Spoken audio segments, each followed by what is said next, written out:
नमस्कार दोस्तों, आज मैं एक नया वीडियो बना रहा हूँ सक्सेस चैंपियन के ऊपर।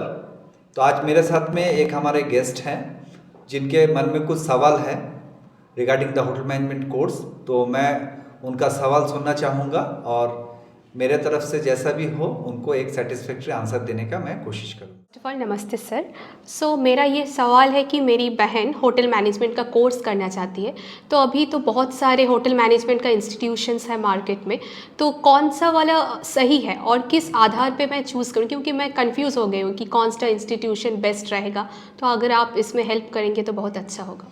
बहुत बढ़िया। तो ये एक बहुत ही कॉमन क्वेश्चन है जो लोग अक्सर पूछते हैं कि सर बहुत सारे इंस्टीट्यूट्स है, वो बहुत सारे दावा करते हैं, अलग अलग तरह का कोर्स करिकुलम है, तो हमें कौन सा इंस्टीट्यूट को चूज़ करना चाहिए।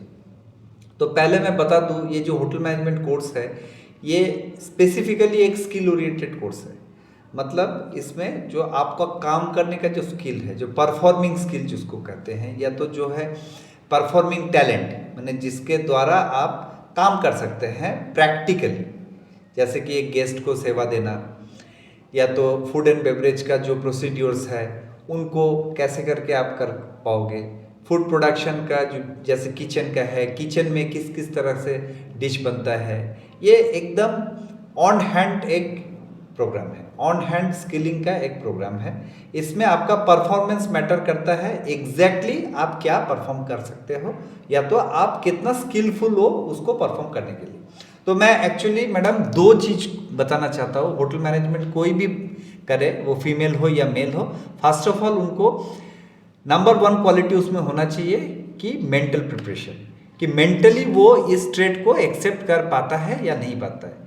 क्योंकि ये हॉस्पिटैलिटी ट्रेड है तो इसमें जो है बहुत डिसिप्लिन होना पड़ता है, इसमें हाइजीन एंड सैनिटेशन का ख्याल रखना पड़ता है, इसमें बहुत टाइम बाउंड होना पड़ता है, और सबसे इम्पोर्टेंट चीज़ है कि ये जो भी कुछ हम करते हैं ये डायरेक्टली ये कस्टमर के पास में इसका सर्विस का एक इफेक्ट होता है।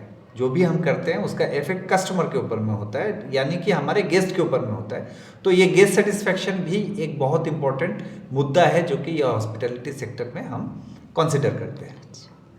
तो फर्स्ट ऑफ ऑल अगर कोई बच्चा जिसमें एटीट्यूड बढ़िया है, who has got the positive attitude, who is not thinking for any other options कि भाई ये करते तो अच्छा होता, वो करते तो अच्छा होता, लेकिन जो फोकस्ड है अपने ट्रेड के ऊपर में कि हमको यही करना है और इसी में हमको जो है आगे फ्यूचर बनाना है। तो फर्स्ट ऑफ ऑल ये है, उसको डिसिप्लिन होना चाहिए, उसको फोकस्ड होना चाहिए, उसको हार्ड वर्किंग होना चाहिए, एंड उसको स्मार्ट भी होना चाहिए। मीन्स उसमें पर्टिकुलरली कुछ पर्सनल क्वालिटीज़ भी उसमें होना चाहिए, जैसे कि स्मार्टनेस, वेल ग्रूम्ड, वो जो है अपने को प्रॉपरली मेंटेन करके रखता है, हाइजीन सैनिटेशन का, पर्सनल हाइजीन एंड सैनिटेशन का ख्याल रखता है। तो ये एक बहुत इंपॉर्टेंट एस्पेक्ट है। सेकेंड चीज़ है, जैसे मैं बोला, इस होटल मैनेजमेंट में दो स्तर का काम होता है। एक होता है ऑपरेशनल स्किल्स, दूसरा होता है मैनेजमेंट स्किल्स। तो operational skill is the foremost entry point of any hotel management graduate और डिप्लोमा होल्डर। तो उसमें क्या करता है, जो basic day to day operations चलाने के लिए जो काम होता है वो काम उसको सीखना पड़ता है। वो काम सीखने के बाद ही वो जो है मैनेजमेंट स्किल्स के ऊपर में वो ट्रेंड ले सकता है, या तो वो जान सकता है कि इसका मैनेजमेंट हम कैसे चला पाए। तो अभी देखिए, अभी एक बहुत ही अच्छा अपॉर्चुनिटी है बच्चों के लिए, क्योंकि अभी गवर्नमेंट ऑफ इंडिया भी स्किलिंग कोर्सेज को प्रमोट कर रही है। स्किलिंग कोर्सेज में क्या होता है, उसमें आपको 60 to 70% प्रैक्टिकल वेटेज होता है और 30 to 40% आपका थ्योरेटिकल वेटेज होता है।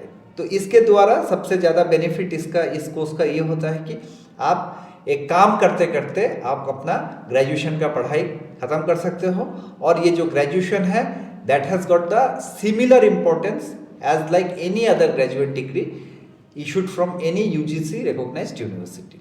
तो ये एक बहुत इंपॉर्टेंट चीज़ है और एक बहुत अच्छा बेनिफिट भी है जो कि अभी बच्चों को मिल रहा है।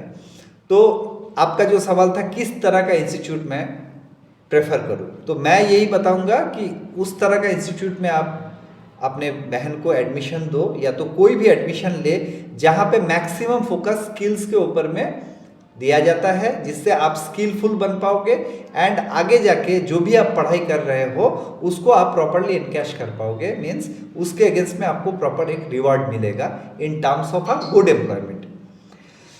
अभी देखिए, ये तो मैं बता दिया एक जनरल टर्म में। थोड़ा मैं अपने, क्योंकि मैं एक होटल मैनेजमेंट इंस्टीट्यूट भी चलाता हूँ जिसका नाम है school of hospitality and management, और ये दुर्गापुर में स्थित है। हमारा अप्रोक्सीमेटली 20,000 स्क्वायर फीट का एक कैंपस है। यहाँ पे बहुत ही डेडिकेटेड और बहुत ही बढ़िया ढंग से हम एक होटल मैनेजमेंट का कोर्स चलाते हैं। हमारा भी जो फोकस है वो है स्किल ओरिएंटेड कोर्स के ऊपर में फोकस है। यहाँ पे सबसे की बेनिफिट्स बच्चों को मिलता है।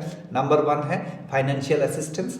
फाइनेंशियल असिस्टेंस मतलब जो भी लड़के कोर्स करते हैं उनको कोर्स के साथ साथ में हम लोग मिनिमम 12 to 15,000 एक स्टाइपेंड प्रोवाइड करते हैं, जो कि इंडस्ट्री से टाई अप करके वो इंडस्ट्री में काम करता है बच्चा, और हम लोग यहाँ पे उनको पढ़ाई का भी स्कोप कर देते हैं। तो बहुत स्मूथली एक बच्चा जो है यहाँ से अपना स्किल्स को डेवलप कर सकता है।